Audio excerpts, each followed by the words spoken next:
Hey there, folks. What a long, strange trip it has been here on Lost Guardia. Welcome back to our playthrough of Wizardry 7 with the dfortae balance mod. Thanks for watching. I hope you're having a great day. We are now in the denouement, the afterword, the epilogue. We have had our fight with the Dark Savant. We are now on our way to the City of Sky to meet Vitalia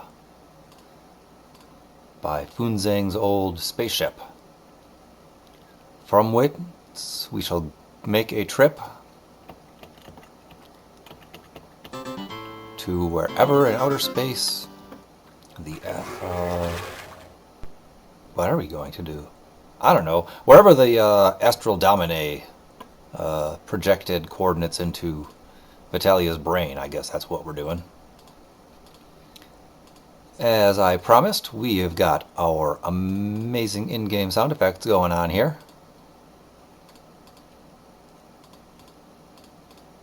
Be prepared for all the beeps and bops of that. Oh, those monster sound effects. Ooh, and we got a fizzle! Yeah. Ooh, insane piranha sharks. I always thought they were very stable. Very stable genius sharks. Well, you know, if it's a contest between the piranha sharks and the electrocution, I'll just stay out of the water altogether, thanks.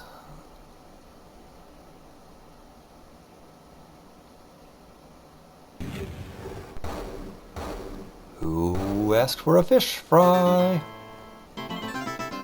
Ooh, no, fish boil.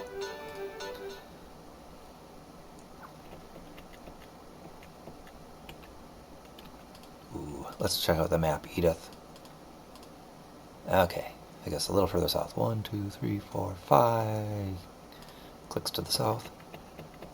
Oh, I went 6. Well, let's check the map again. Oh, I bet to the west. And go!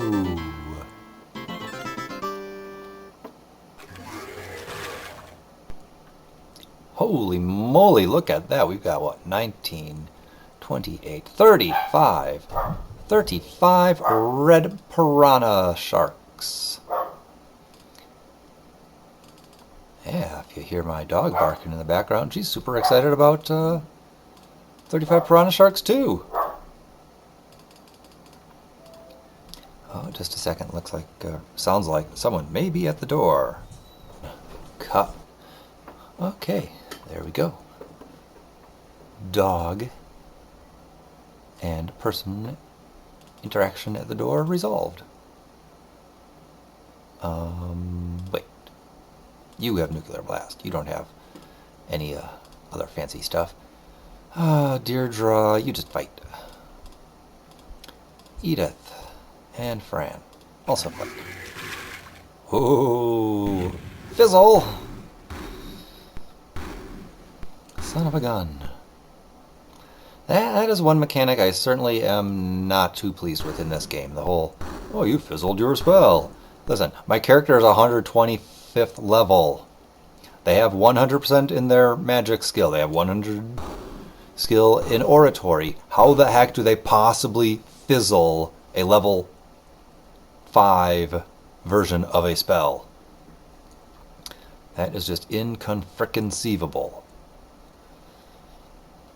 That's like getting tail swiped into the whelp cave. That's 1 in a frickin' million.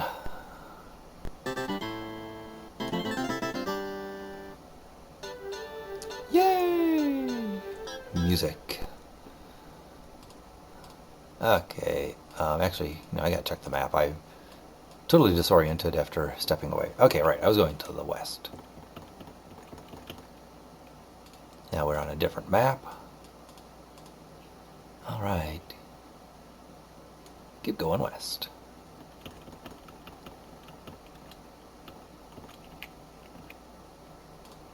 And now check again.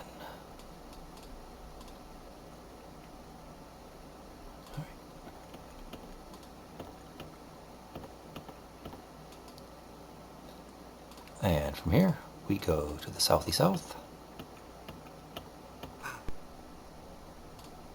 Alright. Back into Dragon Mountain. Another fight! Oh, there's only 14 of you guys this time. What the heck? Okay, let's try a level 7 nuclear blast from these ladies.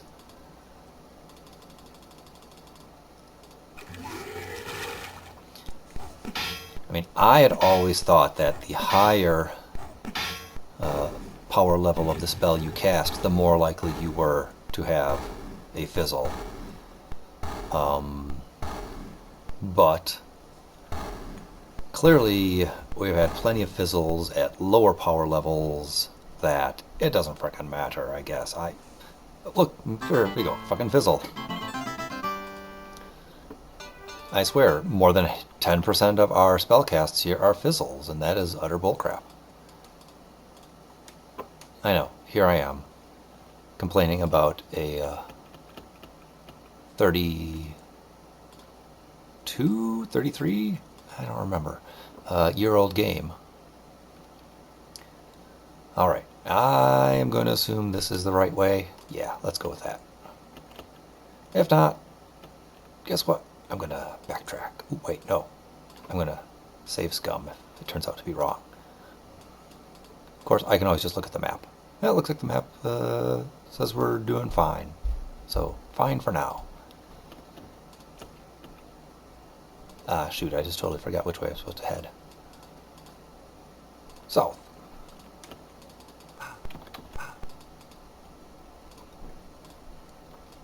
Yeah, I'm not using the map from Crimson Tier's website this time. I figure, by golly, I've got this in-game map, and that ought to be good enough for me for today. Because, you know, denouement and all. So yeah, after the big fight there with the Dark Savant, you're kind of into the what's going to happen for your export into Wizardry 8, which, well, you know, if you tell Vitalia that you don't have a spaceship, that gives you a totally different ending, because you don't bother coming back here. Apparently you go into New City, and there you have a fight with either the Terang or Umpani.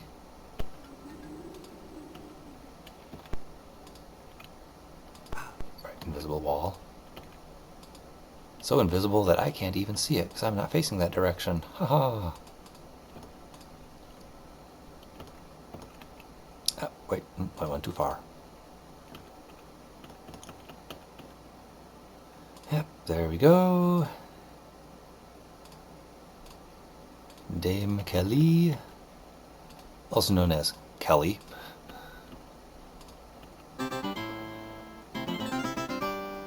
What's up, your ladyship?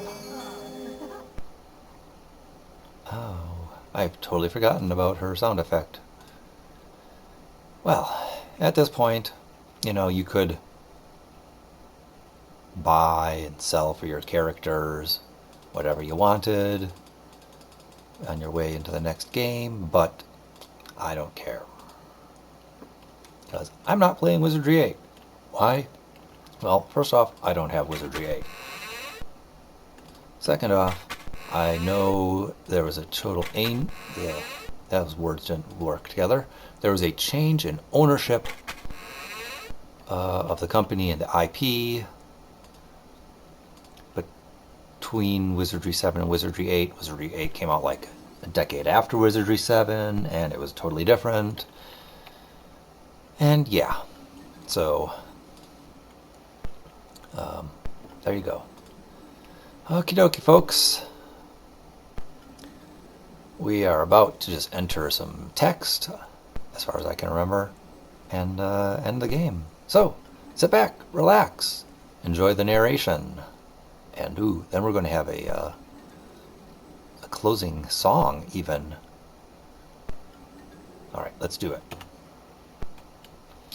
At last, reaching the tarnished craft secreted here by Funzang those many millennia ago, you are ready to signal your ally, Vitalia Domine, and depart this most peculiar world. You reflect a few moments upon the many adventures that were here for you, and upon the weight of all that has transpired. What shall you do with the incredible secret discovered within the globe of Funzang, the Astral Domine?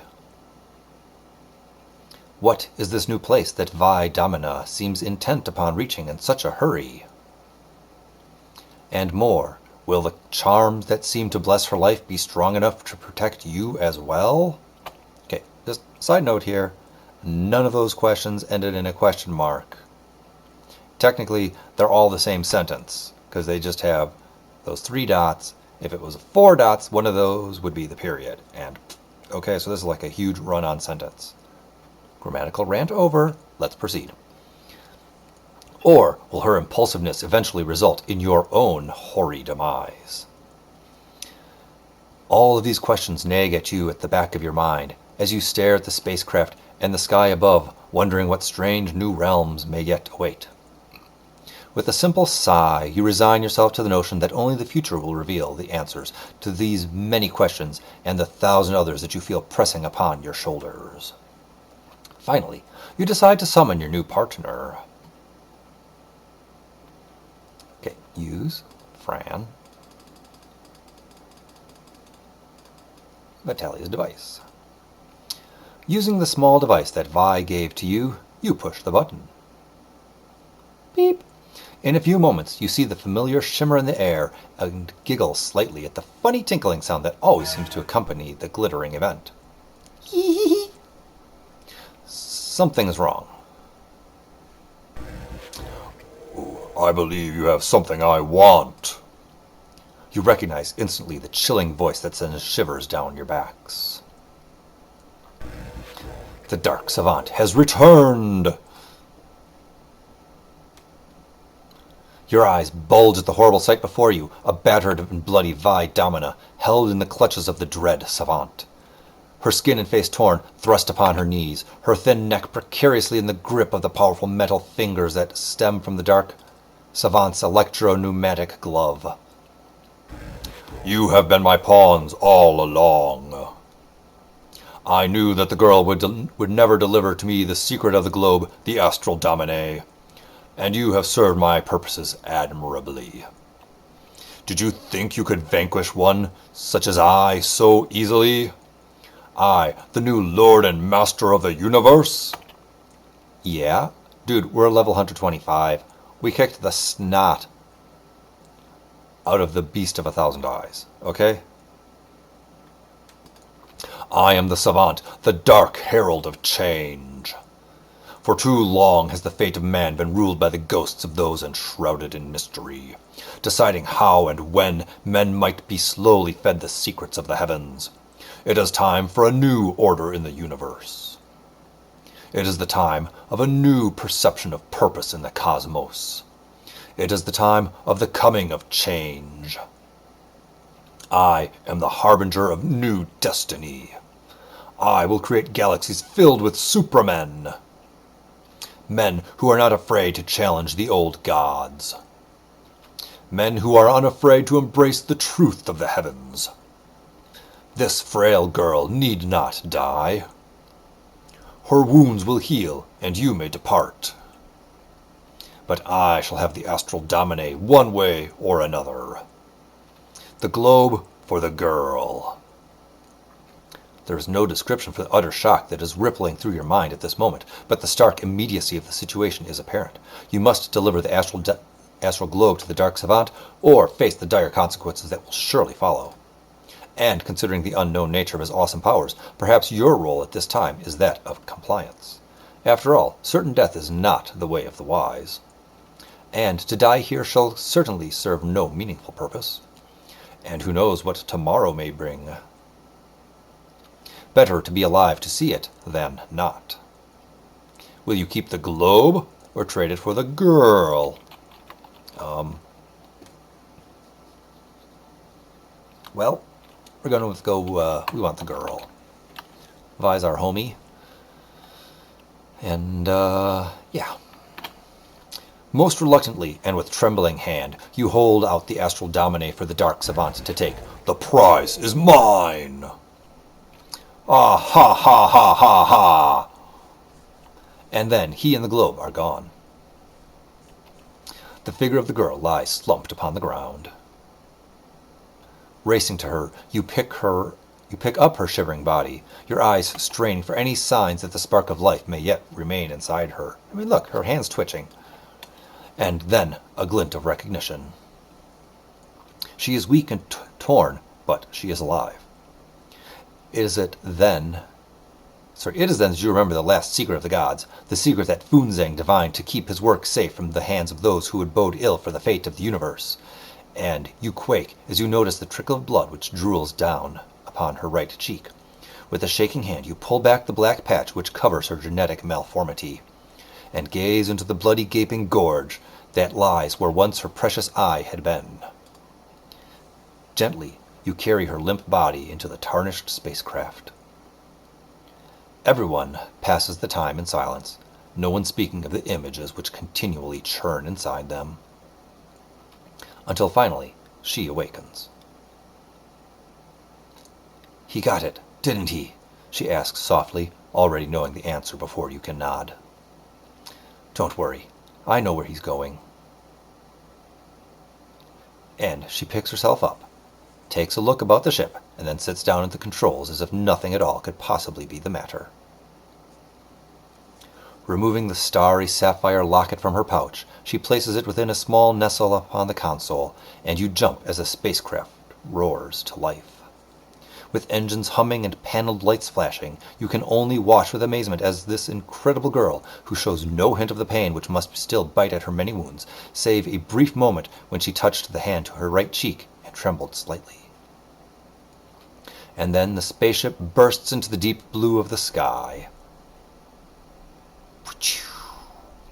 Cutscene. There's much to learn upon your journey through the stars, and in a way, you sense that your adventures are only just beginning.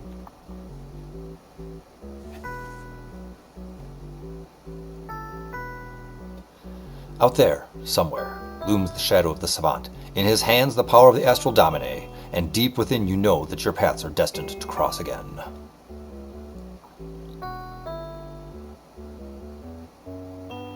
During the voyage, you spend many a night listening with fascination to the incredible stories that pass from the lips of the remarkable girl, Vi Domina, who seems to possess an unquenchable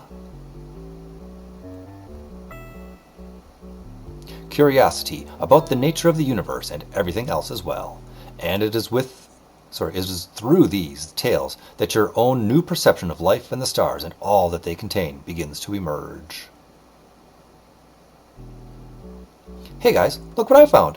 You hear her cheerfully intone at odd times of the day, and are pleased to be in the company of such a pleasant traveling companion and new partner. But behind her merry smile, she too knows.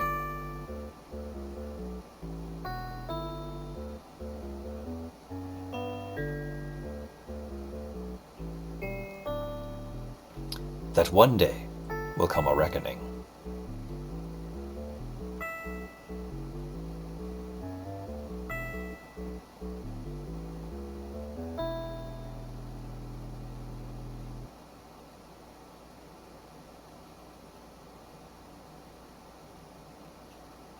All right, there we go. Now we get to save the game if we wanted to, which I'm not going to, and you'd use that as your import for Wizardry 7. Folks, I'd like to say again, thanks for watching. I'd also like to thank the real lives, Angie, Blythe, Connie, Deirdre, Edith, and Francine. Some of you are my roommates, some of you are my friends, some of you are more than friends. I hope you all have a great day, and I'll see you in another video sometime.